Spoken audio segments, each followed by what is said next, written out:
Si habéis seguido mi canal, ya sabréis que he realizado varios mods RGB para la Nintendo 64, y gracias a esa experiencia llegué a crear mi propio mod RGB.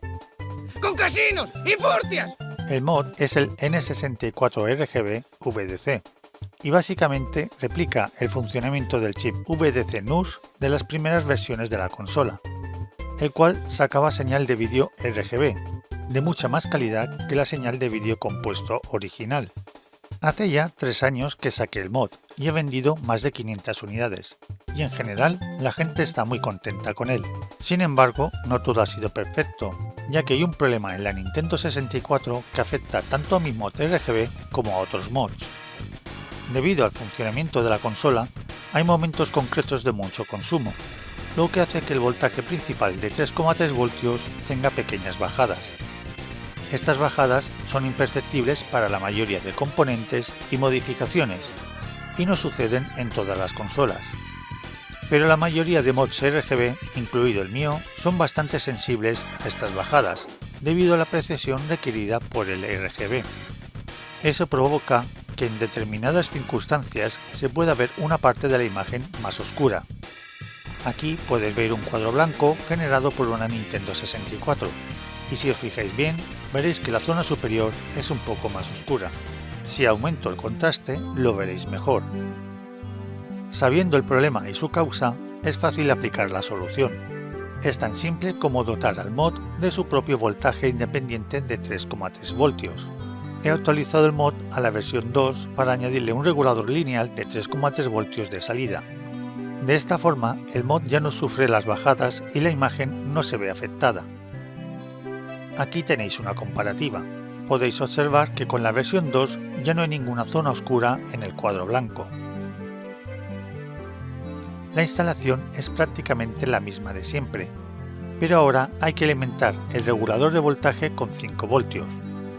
Se pueden obtener desde la patilla de este otro regulador de voltaje que hay en la placa base de la consola, o directamente del punto marcado como 5 voltios en la salida multi-AV. Tenéis un vídeo aparte explicando paso a paso la instalación, además de consejos para solucionar problemas que os podáis encontrar. Cada placa ha sido probada en hardware original con esta Nintendo 64 modificada para hacer pruebas, por lo que puedo asegurar que funcionan correctamente. Modificar la Nintendo 64 para que tenga salida RGB hace que mejore mucho la imagen respecto al vídeo compuesto. Además, permite conectarla a escaladores como el OSCC para poder conectarla a pantallas modernas. Quizá los que hayáis comprado una versión anterior de mi mod os preguntéis si hace falta comprar esta nueva versión y sustituir la antigua. Si ya tenéis mi antiguo mod, no es necesario comprar el nuevo. Como he dicho antes, el problema solo aparece en momentos concretos y no en todas las consolas. Por ejemplo, aquí tenéis una comparativa con un juego real entre la versión anterior y la versión nueva. ¿Sois capaces de distinguir cuál es cuál? Lo pregunto en serio, me lié con los archivos de captura y no sé cuál es cuál. Así que no os preocupéis, si ya tenéis vuestra consola modificada, no es imprescindible esta nueva versión.